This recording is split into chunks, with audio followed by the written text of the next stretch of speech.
Corona काल में पंचायत चुनाव पर फिर सवाल उठे हैं। एक महीने में 99 प्रधान प्रत्याशियों की उत्तर प्रदेश में मौत हो गई, जो कि पंचायत चुनाव में खड़े हुए थे। 99 ग्राम पंचायतों में आज दोबारा मतदान हो रहा है। इसी वजह से कई जगह आज भी कोरोना गाइडलाइंस का उल्लंघन हुआ है और यूपी में ग्राम पंचायतों के 99 प्रत्याशियों में से कितनी मौतें कोरोना से हुई, इसकी पुष्टि तो नहीं है, लेकिन यूपी के शिक्षक संघ तो बहुत बड़ा आरोप लगा रहे हैं। यूपी के शिक्षक संघों ने यह संख्या 700 तक बता दी है, जो लोग पंचायत चुनाव की ड्यूटी में शामिल थे और उनकी मृत्यु हो गई। उनका आरोप है कि यह सब पंचायत चुनावों की वजह से हुआ। उन्होंने तो एक बड़े लंबे मुआवजे तक की मांग की है इन सभी लोगों के लिए। लेकिन कोरोना काल यूपी के पंचायत चुनाव में कैसे एक लोगों के लिए काल साबित हुआ या कैसे इस पर सवाल उठ रहे हैं, अब ये जानकारी आपको देते हैं। आपको पूरा चुनाव समझाते हैं और बताते हैं कि कैसे पंचायत चुनाव के दौरान बहुत यहां तक कि अदालतों तक में याचिका गई कि इसको रोका जाए या इसकी काउंटिंग रोका जाए। 4 अप्रैल से 4 मई तक 8 लाख नए केस आए हैं उत्तर प्रदेश में एक महीने के अंदर, और यह पूरा समय था जब उत्तर प्रदेश में पंचायत चुनाव चल रहा था। 30 दिनों तक उत्तर प्रदेश में पंचायत चुनाव की प्रक्रिया चली है। 2 मई को काउंटिंग हुई है, जब 5 राज्यों के चुनाव की काउंटिंग थी उसी दिन, और वो तो कई दिनों तक चली है काउंटिंग। शिक्षक संगठनों ने कहा कि चुनावी ड्यूटी में 700 शिक्षकों की मौत हुई है। यह शिक्षक संगठनों का दावा है। उत्तर प्रदेश के एक महीने में उत्तर प्रदेश में प्रधान पद के केवल 99 उम्मीदवारों की मौत हो गई है। वो 700 छोड़ दीजिए, वो 700 तो वो लोग थे जो शिक्षक थे और चुनावी ड्यूटी में लगे थे। ये शिक्षक संघ जो दावा कर रहे हैं। चुनाव के दौरान 32 जिलों में 99 प्रत्याशी हैं जिनकी मौत हुई। अभी ये पुष्टि नहीं हुई है कि इनकी मौत कोरोना से हुई, लेकिन जिस तरह की बीमारियों से हुई ऐसा लग रहा है, ऐसा बता रहे हैं उनके घर वाले या उनके आसपास वाले कि वैसी ही कुछ बीमारी थी। आगरा में 5 गुना तो बरेली में 8 गुना बढ़े हैं कोरोना के नए केस उत्तर प्रदेश में। तो क्या चुनाव काल में तेजी से संक्रमण बढ़ा है? क्या चुनाव इसके लिए जिम्मेदार है?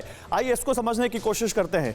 मतदान और प्रचार के दौरान कोरोना प्रोटोकॉल की जमकर अनदेखी की गई। प्रशासन लाख कह ले, ना तो मास्क दिख रहा था, ना सोशल डिस्टेंसिंग दिख रही थी, ना सैनिटाइजर दिख रहा था।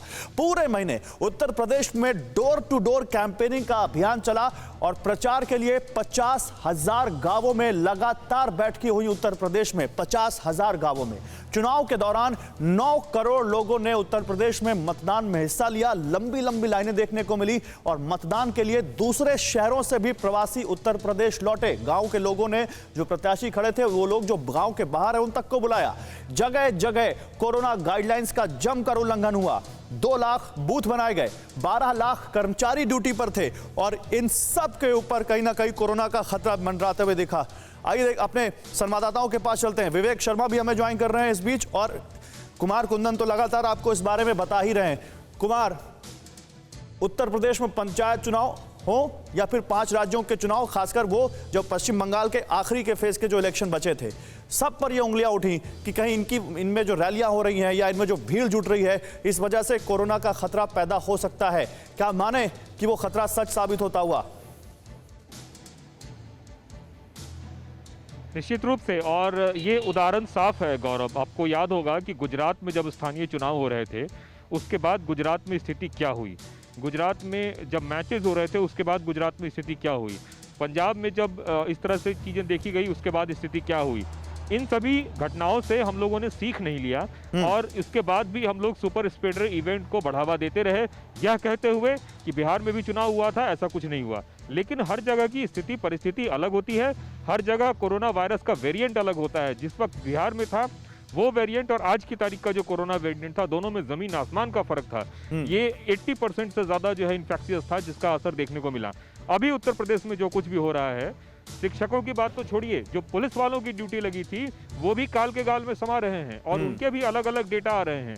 और ऐसी स्थिति विकट है जिसमें कि लोगों को सोचने समझने का बिल्कुल भी वक्त भी नहीं मिल रहा, और जब तक कुछ समझे तब तक जो है अस्पताल कुछ नहीं कर पा रहा है। ये स्थिति बताने के लिए काफी है कि कितनी भयावह हो चुकी है ये सुपर स्प्रेडर इवेंट। कुंभ में जो लोग गए थे वो लोग भी लौट के जब आए हैं तो अपने अपने यहाँ जो है संक्रमण फैलाए हैं। तो ये सारी चीजें जो है मायने रखती है और सरकार ने इस पे बिल्कुल भी ध्यान नहीं दिया, जिसका खामियाजा हमको आपको भुगतना पड़ रहा है। बिल्कुल दिख रहा है, गाँव में जैसा बात कर रहे थे, तब्दील हो रहा है, तस्वीरें भी आ रही हैं और बहुत सारी जानकारी आ रही है। विवेक, क्या जानकारी है इस बारे में? और